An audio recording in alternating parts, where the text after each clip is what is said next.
তুমি কথা বলবা? এই যে চলছে আমাদের কি তেল সিঁদুর আদান প্রদান, বউ শাশুড়িকে দেয় দিচ্ছে, শাশুড়ি বউকে দেয়। এখন হচ্ছে আমাদের ফুলু বৌমা আমাকে তেল সিঁদুর দিয়ে দিচ্ছে। এখন আমি আবার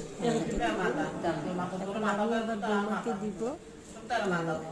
যেহেতু বৌমা তুই মাথা নজরবি না বা জায়গা বৌমাকে সিঁদুর দিচ্ছে যে আমার পা ধরে যেতে, তো কৃষি কি আধুনিক হয়ে যাবে, মাথা ধরবে।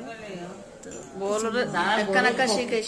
প্রকৃত আমি যে সিঁদুর করাচ্ছি যে সিঁদুরটা পরিয়ে দিলাম,